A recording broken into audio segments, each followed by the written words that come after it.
Bonjour à tous, je me présente Ariane Pellerin, étudiante au MBA en marketing numérique. Aujourd'hui, je vais vous parler donc des rencontres à distance et comment bien les réussir. Au niveau du plan de la séance, donc aujourd'hui, on va parler de l'animation de réunion. Donc, juste un bref rappel, qu'est-ce que ça mange en hiver, pourquoi il est judicieux de se préparer en amont, puis 10 petits trucs pour des rencontres optimales. Au niveau de l'animation de réunion, c'est un point crucial. Donc, qu'est-ce qu'on entend par ça? Animer une réunion, c'est de la faire vivre, de la faire avancer, mais également de s'assurer de son bon fonctionnement. Donc, c'est un rôle à part entière qui est assuré par une personne. Ça va être elle qui va faire bouger les choses, c'est elle qui s'assure que tout se passe bien et qui permet donc la réunion d'avancer et que tout le monde puisse s'exprimer. Je tiens à dire qu'une bonne animation n'égale pas nécessairement une bonne rencontre. On pourrait avoir des obstacles comme le fait que l'animateur ne soit pas préparé, donc la rencontre ne sera pas optimale, ou encore que les participants ne participent pas, donc la rencontre ne sera pas optimale à ce niveau-là. Pourquoi est-ce que c'est important de se préparer en amont? Très franchement, très simple, plus on se prépare en amont, plus on est paré à toute éventualité qui peut arriver. Donc, on peut faire en sorte que les réunions vont être plus efficaces et plus productives. Au niveau des éléments qui sont non négligeables, donc la préparation en amont, préparer et envoyer l'ordre du jour à l'avance et recommander 3 jours à l'avance pour que les gens puissent en prendre connaissance. Donc, puissent donc l'avoir avec eux le jour de la rencontre et également de laisser ce cours de temps, ce laps de temps-là afin que les participants puissent contacter la personne qui a fait l'heure du jour pour mentionner des petites corrections à faire au besoin.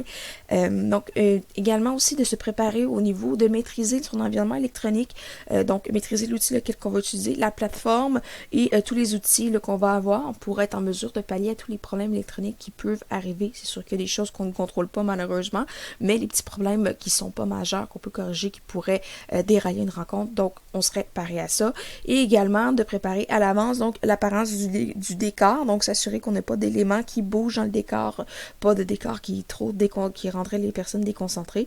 Et de soi également pour s'assurer que la rencontre soit le plus optimale possible. Donc, dans des petits trucs qui sont essentiels pour la préparation en amont, je dirais, c'est d'arriver plus tôt. Donc, se préparer et d'être arrivé un petit 5 minutes à l'avance. Donc, pour montrer aux autres participants qu'on est prêt, qu'on est là et qu'on donc on est vraiment dédié à la tâche. Arriver un petit peu trop serré, ça peut des fois dénoter un mauvais message. Bien connaître son auditoire lorsque c'est possible, quand on travaille avec les mêmes personnes. Parfois, il est facile de comprendre, de savoir que certaines personnes sont plus timides ou d'autres sont trop volubiles pour s'assurer donc d'avoir la meilleure rencontre possible, de pouvoir gérer avec son auditoire, c'est très important. Démontrer une certaine flexibilité lorsque c'est nécessaire. Donc, vu que c'est des rencontres à distance, des fois, ils sont faits à la maison, donc il y a des éléments perturbateurs qui peuvent arriver, il peut y avoir des retards, donc prioriser ça, aussi mettre l'accent sur le fait aux participants de communiquer si jamais il y a des problèmes ou qui doivent arriver un peu plus tard, donc pour s'attendre à toute éventualité. Si c'est possible, de nommer une personne en tant que rédacteur ou rédactrice avant la rencontre pour les comptes rendus. Ce sera une étape qui sera déjà faite à ce moment-là. Puis on pourra enchaîner juste avec la rencontre comme ça et ça aiderait pour plus tard là, au niveau des comptes rendus. Également, établir des règles claires et simples pour le déroulement de la rencontre, dont une qui est très importante, c'est encourager à ce que les caméras restent ouvertes pour faciliter la conversation, pour qu'on ait le fameux donc contact visuel et pouvoir dénoter donc le langage non verbal de la personne. Au niveau de peut-être 10 trucs supplémentaires rapidement, choisir le bon outil en tant qu'animateur, très important de regarder l'outil de rencontre. Il y a beaucoup d'alternatives. C'est donc choisir celui qui est le plus judicieux pour soi, lequel on est plus à l'aise. Garder à l'esprit que les rencontres devraient conserver donc les 3 mots suivants, être ludique, efficace et collaborative. Donc, en d'autres mots, garder un bon climat de travail, donc travailler efficacement, donc ne pas se perdre dans le méandre de la réunionnite, et collaboratif, donc encourager toutes les personnes à participer à ce moment-là. L'accès simplifié, donc ne pas aller avec des logiciels ou demander de rentrer 10 mots de passe puis de faire plusieurs vérifications avec les captcha, des choses comme ça. Donc vraiment de simplifier l'accès pour pas décourager les participants avant même que la rencontre arrive. Conserver les réflexes des rencontres en personne, donc ça sur regarder peut-être ses voisins, instaurer une personne pour le tour de parole, le maître du temps, les choses comme ça pour s'assurer que les rencontres fonctionnent le mieux possible.